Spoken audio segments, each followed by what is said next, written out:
Section 24 लोक अभियोजक। लोक अभियोजक या फिर इसको पब्लिक प्रोसिक्यूटर बोलते हैं आम भाषा में। हर एक कोर्ट में एक पब्लिक प्रोसिक्यूटर होता है। जब भी हम कोई क्रिमिनल मामला देखते हैं तो क्रिमिनल केस में एक पक्ष होता है जो केस कर रहा है, वो प्रोसिक्यूशन अभियोजन पक्ष होता है, और जिसके विरुद्ध वो केस कर रहा है वो अभियुक्त या अक्यूज्ड होता है। तो जब हम कभी भी कोई क्रिमिनल केस पढ़ेंगे तो वो किसी व्यक्ति, जो केस कर रहा है वो कोई व्यक्ति नहीं होता, वो सरकार के नाम से होता है। वो राज्य सरकार हो सकती है, भारत सरकार हो सकती है।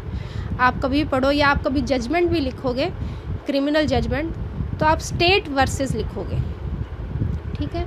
तो जो इसमें जो केस करता है उसमें सरकार करती है, और सरकार की तरफ से जो केस लड़ रहा होता है वो पब्लिक प्रोसिक्यूटर होता है।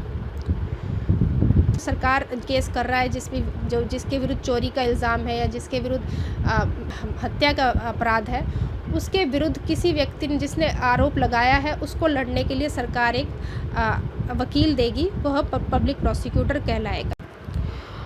लोक अभियोजक की नियुक्ति कैसे होती है? तो लोक अभियोजक जब उच्च न्यायालय के लिए नियुक्त किया जा रहा है तो उसके लिए केंद्र सरकार या राज्य सरकार, दोनों में से कोई भी सरकार जो है हाईकोर्ट की सलाह लेकर उसे हाईकोर्ट की सलाह से हाईकोर्ट के लिए एक लोक अभियोजक की नियुक्ति कर सकती है। और अगर किसी ज़िले में लोक अभियोजक की नियुक्ति हो रही है तो ज़िले में राज्य सरकार जो है लोक अभियोजक की नियुक्ति करेगी। लोक अभियोजक हर न्यायालय में एक होगा, अपर लोक अभियोजक एक से अधिक हो सकते हैं।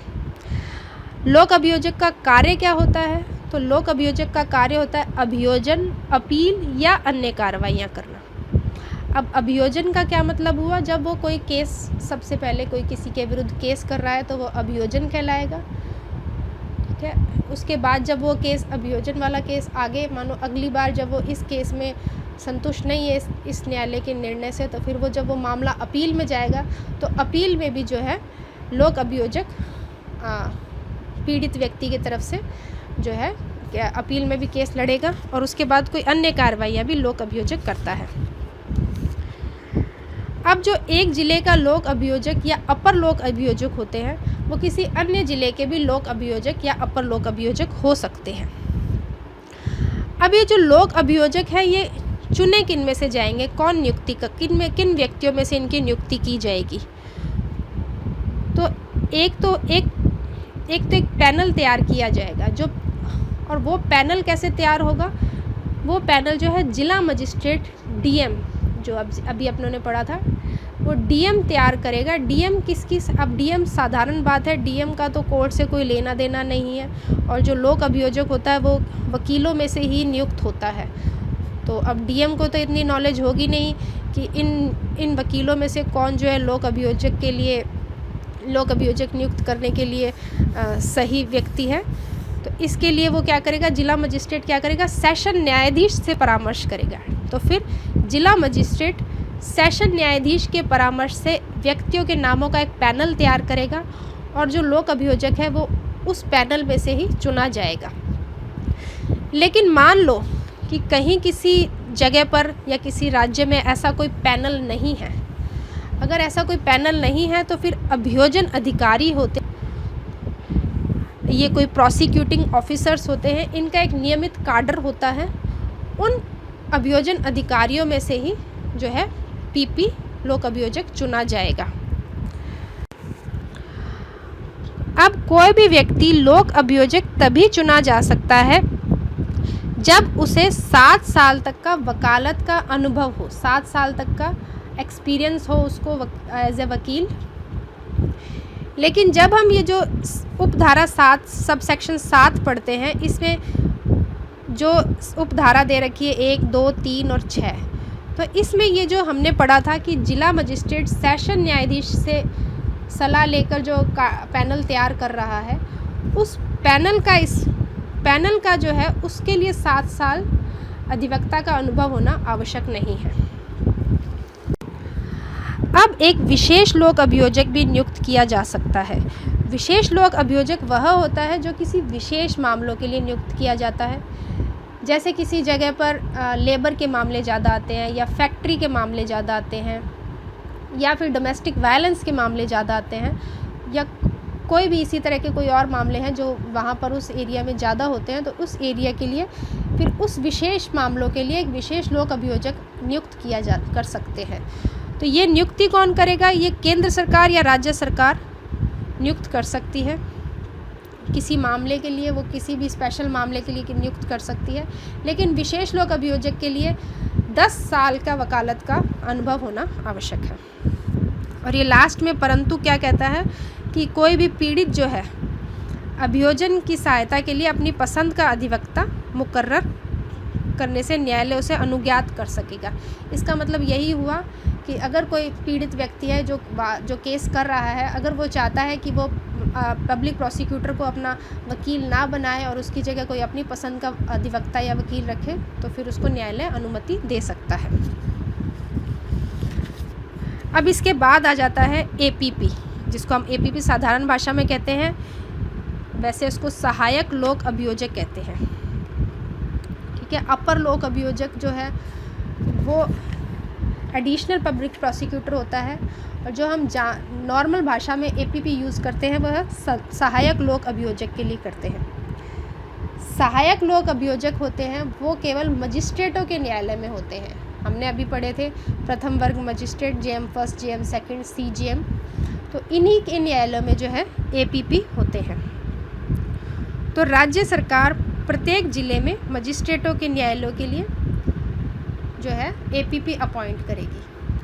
तो अपॉइंट कौन कर रहा है? राज्य सरकार अपॉइंट करेगी, और अपॉइंट ये केवल मजिस्ट्रेटों के न्यायालयों के लिए होते हैं। और इनका कार्य क्या होता है? ये अभियोजन का संचालन करते हैं। अब ये साधारण सी बात है कि ये अभियोजन ही डायरेक्ट पहला केस ही करेंगे, क्योंकि अपील में तो फिर वो अपील वाले जो मामले होते हैं वो ऊपर के कोर्ट्स में चले जाते हैं, जैसे सेशन कोर्ट में या हाई कोर्ट में। तो सेशन या हाई कोर्ट में एपीपी नहीं होता, तो इसलिए ये केवल मजिस्ट्रेटों के कोर्ट में अभियोजन का संचालन ही करते हैं। अब इसमें एक इम्पॉर्टेंट चीज़ ये आती है कि क्या कोई पुलिस अधिकारी भी एपीपी हो सकता है? तो पुलिस अधिकारी एपीपी हो सकता है कि मान लो किसी कोई मामला है न्यायालय में ऐसा जिसमें उनके पास कोई एपीपी उनके पास अभी उपलब्ध नहीं है, तो फिर क्या करेगा? कोई डिस्ट्रिक्ट मजिस्ट्रेट, डीएम क्या करेगा? किसी भी व्यक्ति को उस मामले के लिए एपीपी अपॉइंट कर सकता है। ठीक है ना? लेकिन एक पुलिस अधिकारी भी, वो डीएम चाहे तो किसी भी व्यक्ति को अपॉइंट कर सकता है, और चाहे तो एक पुलिस अधिकारी को भी एपीपी अपॉइंट कर सकता है। लेकिन पुलिस अधिकारी के लिए अपॉइंट करने के लिए उसके लिए 2 कंडीशन होनी ज़रूरी है, 2 शर्तें ज़रूरी है कि सबसे पहले तो जिस भी मामले के लिए एपीपी उसे अपॉइंट किया जा रहा है उस मामले का उसने इन्वेस्टिगेशन, अन्वेषण नहीं किया होना चाहिए। और दूसरा, वह निरीक्षक को इंग्लिश में कहते हैं इंस्पेक्टर, और ठीक है, तो इंस्पेक्टर की पंक्ति से वो नीचे नहीं होना चाहिए, या तो इंस्पेक्टर होना चाहिए या इंस्पेक्टर से ऊपर की किसी पोस्ट का होना चाहिए। तो ये दोनों शर्तें अगर पूरी होती है तो कोई पुलिस अधिकारी भी एपीपी अपॉइंट हो सकता है।